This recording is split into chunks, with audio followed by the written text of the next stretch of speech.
Será que Deus é uma energia? Será que é assim que a gente pode descrever o Criador, a origem de tudo? Como é que a gente entende essa questão? Seja bem-vindo ao canal do Saião, onde a gente tem informação de montão. Pois é, essa questão, que fala sobre Deus não é uma questão só da religião. Não é um assunto que envolve somente pessoas ligadas à fé. É uma marca persistente, permanente na história da humanidade. Quando alguém analisa esse senso do divino, essa percepção de que algo está além de nós e é a razão de ser de tudo que nós podemos observar e perceber, nós estamos falando de elementos pertinentes à história humana praticamente em toda e qualquer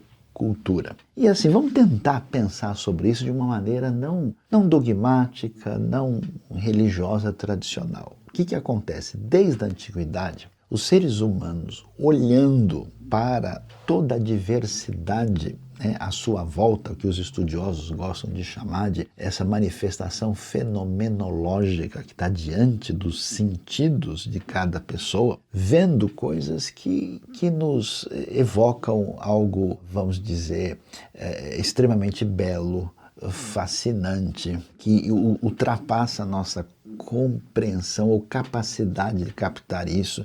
Então, é ver detalhes da própria natureza à sua volta, é ver o pôr do sol, a beleza do nascer do sol, todos os detalhes que envolvem isso. Isso é um convite a pensar numa realidade que ultrapassa a nossa experiência sensível e também a nossa capacidade de explicar os fenômenos à nossa volta. Por isso que desde a antiguidade os antigos pensavam, particularmente os gregos, aquilo que eles gostavam de chamar de metafísica, uma realidade além da natureza. E a questão é, se existe algo que está relacionado com toda essa expressão concreta do que está à nossa volta, se existe algo que é a origem de tudo, se existe algo que é a sustentação de tudo, se existe algo, alguém ou alguma coisa que dá sentido a tudo isso, a pergunta é: o que é isso? Isso abriu o caminho para a pesquisa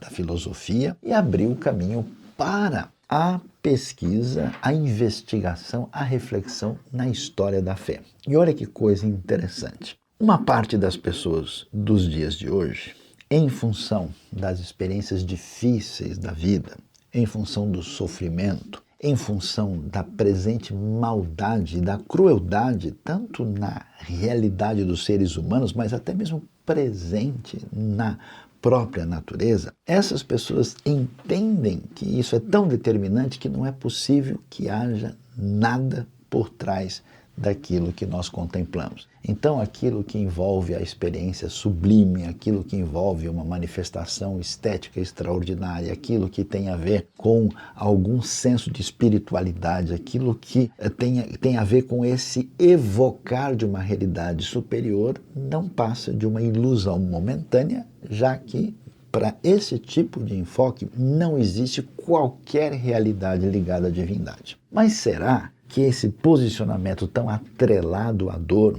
é suficiente para explicar o que está à nossa volta?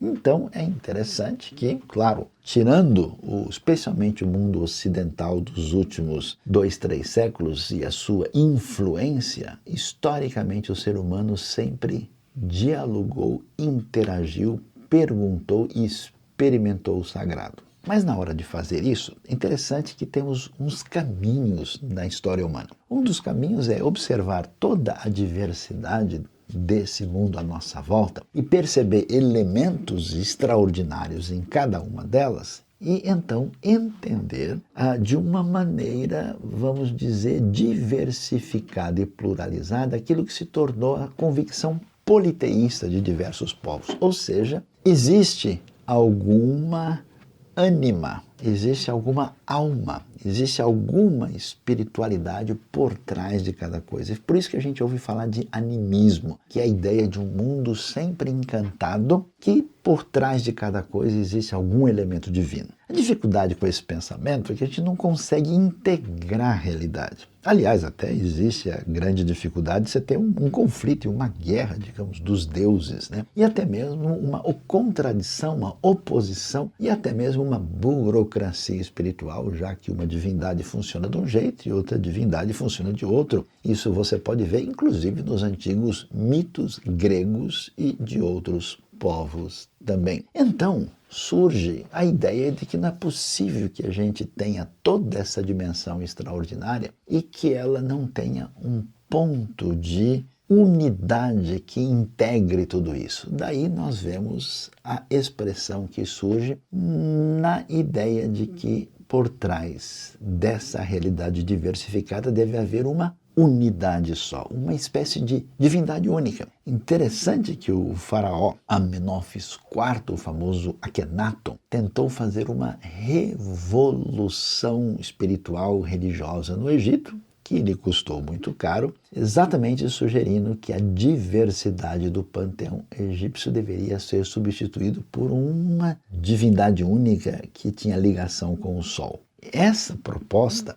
ela então tem elementos na história com um impacto muito maior através daquilo que os estudiosos gostam de chamar de manifestação da consciência transcendental no povo hebreu, ou seja, o monoteísmo, aquilo que parece ter até, segundo alguns, caminhado na direção de um enoteísmo que vira monolatria e depois um monoteísmo completo, que há um só Deus por trás de toda essa realidade. Essa convicção marcou a história de tal maneira que hoje a vasta maioria da população mundial tem convicções monoteístas. As tradições judaica, cristã e islâmica estão de acordo no que diz respeito de que há um Deus só, que é criador, sustentador de tudo que existe e que dá sentido à realidade. Mas o curioso é que nessa conversa, de a gente pensar ou existe Deus nenhum, ou existem vários deuses, ou existe um Deus só, nem sempre a coisa parece ficar tão esclarecedora assim. Por quê? Porque algumas pessoas vão pensar o seguinte, eu tenho encontrado gente que tem pensado e dito isso para mim, olha, eu não acho que exista um Deus, E até com a caricatura que aparece em alguns livros antigos, como se ele fosse um senhor idoso de barbas brancas sentado lá em cima, uma espécie de Papai Noel celestial, E que então ele seja a razão de ser de tudo. Eu acho que Deus é mais uma energia, Deus é mais uma força. E levando em consideração, quando nós temos tanto progresso no conhecimento da química, da físico-química, da física, da astrofísica, Esse negócio da luz, a velocidade da luz, tantas coisas que acabam aí tentando iluminar esse caminho, muitas pessoas têm de fato imaginado, quem sabe Deus não é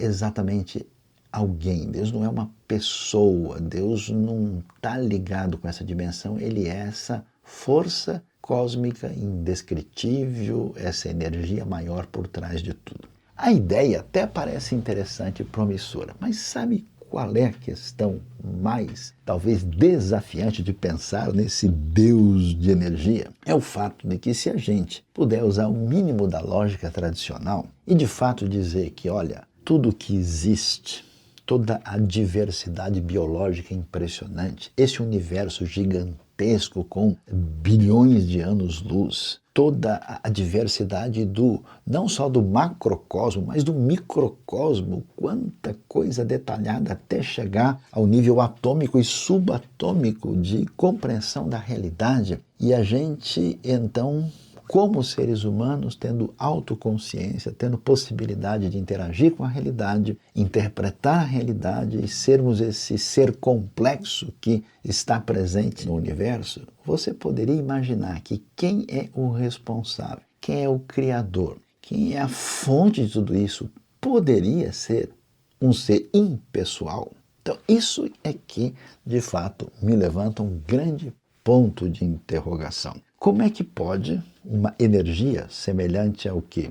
À eletricidade, ao magnetismo, ou alguma coisa semelhante, ou algum outro tipo de força que nós não conseguimos descrever, será que esse elemento tão poderoso e superior a nós seria incapaz de amar? Seria incapaz de ter esse elemento relacional tão significativo? Seria incapaz de ter essa percepção que parece de fato ser o elemento mais valioso, sublime e importante dentro da realidade da nossa experiência? Todas as pessoas parecem precisar de amar e desejam ser amadas. É o elemento mais significativo. Por isso eu me lembro de 1 João falando Deus é amor, né? E até um texto tão conhecido no universo cristão, que Deus amou o mundo de tal maneira que ele deu o seu único filho para que todo aquele que nele crê não pereça, mas tenha vida eterna.